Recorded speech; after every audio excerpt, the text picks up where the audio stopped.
Finalmente, a Europa quer derrubar a ponte da Crimeia. Estão chegando agora novos caças F-16 na Ucrânia, mas tem uma coisa que ela é pouco falada que eu vim trazer para vocês. Se chama AGM-88 HARM. É um míssil produzido pelos Estados Unidos, mas ele é anti-radiação. Resumindo muito, ele basicamente cega as defesas aéreas da Rússia. E tem um detalhe que ele é bem importante também. Por algum motivo, ele está sendo muito testado na Ucrânia, enquanto do outro lado a Rússia está reforçando ainda mais a ponte da Crimeia. Algo grande pode vir sim nos próximos meses. Yeah.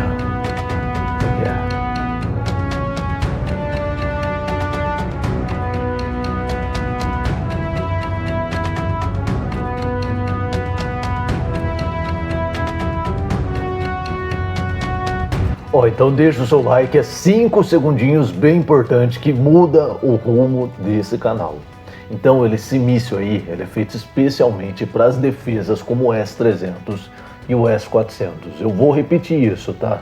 Ele é feito especialmente para as defesas como o S-300 e o S-400 russo. E a loucura disso tudo é que esse míssil ele não é guiado, mas ele se guia pelas emissões das defesas que ele vai atacar. Se já não bastasse essa tecnologia, ele também chega aí a 2.400 km por hora. E mesmo se o radar for desligado, ele mantém na memória a última localização e continua o ataque. Então, desde o início, o F-16 ele nunca foi sobre o ataque em si, mas sobre ser a limpeza e a abertura que é necessária para um outro míssil que consegue atravessar o estado de São Paulo de ponta a ponta. Você sabe que míssil é esse? O Storm Shadow.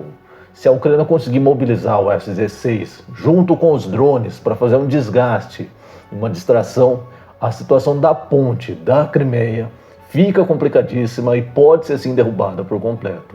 A Europa finalmente está vendo isso daí como estratégia devido às movimentações que estão ocorrendo por ali. A Rússia está para lançar a maior ofensiva desde o início da guerra, lá no norte da Ucrânia. E a ponte da Crimeia ela é bem importante e o principal ponto de logística por lá.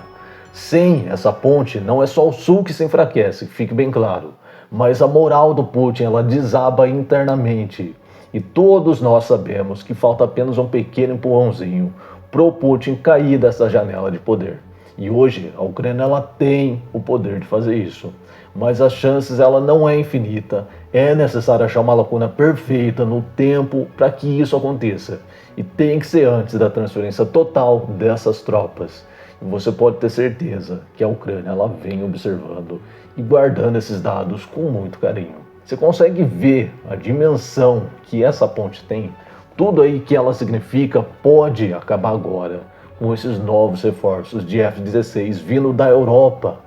Falta sim muito mais, porém vai ser um teste bem interessante que até os europeus estão curiosos para saber o resultado.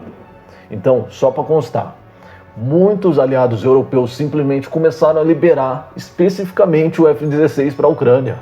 E a Rússia já está enxergando o que está vindo. E eu já comentei no canal que o próximo foco da ofensiva russa vai ser no norte. E eles vão precisar muito dessa ponte da Crimeia. Claro, a Ucrânia conhece o seu próprio território e eles também sabem da importância dessa ponte. Tanto que a Ucrânia ela vem explorando muitas fraquezas de outros territórios enquanto ela vai se agrupando no norte, ela vai fortificando o norte, esperando a grande ofensiva. O F-16 ele é crucial para ser o primeiro gatilho do início do ataque na ponte da Crimeia. Países aí como a Dinamarca, os Países Baixos já começaram a entregar esses equipamentos lá no final do ano passado. Então é bem recente ainda e ele não está sendo tão utilizado ainda. A função desse caça vai ser importante para fazer o SEAD, que é o Suppression of Enemy Air Defense. A ponte da Crimeia ela é protegida por um sistema quase eficiente, mas o que faz diferença mesmo é justamente a quantidade de sistemas que os russos colocam por lá, para justamente ter a garantia de que se um desses sistemas falhar, o outro vai e cobra essa falha. O F-16 vem justamente para saturar esses sistemas e abrir caminho com essas bombas AGM-88. Você aí você está vivendo um momento que é decisivo para essa guerra da Ucrânia. E isso daí não é exagero quando eu digo que a Ucrânia, ela precisa mais de apoio militar, ela precisa de mais arma. Se já tivesse o F-16, a coisa seria diferente desde o início da guerra. E se não tivesse o F-16 agora, no começo desse ano, a região de Belgorod, que provavelmente já teria caído, porque esses caças fizeram 3 ataques em zonas de domínio da Rússia no mesmo dia da invasão. E esses ataques eles foram importantes para consolidar e dar mais segurança, né, para os soldados que estavam lá em terra. E mesmo com poucos recursos, a Ucrânia vem fazendo uma diferença enorme.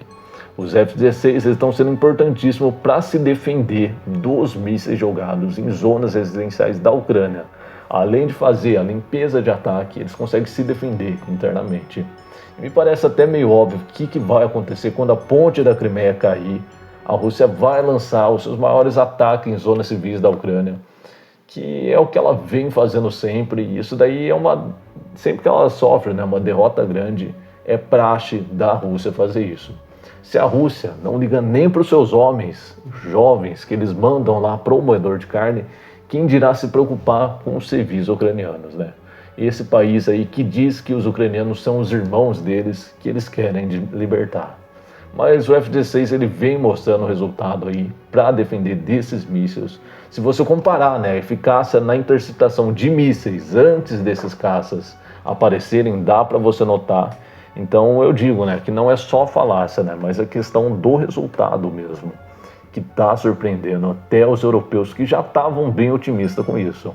E ao longo do tempo os russos vão perdendo a sua maior arma, que era a superioridade aérea.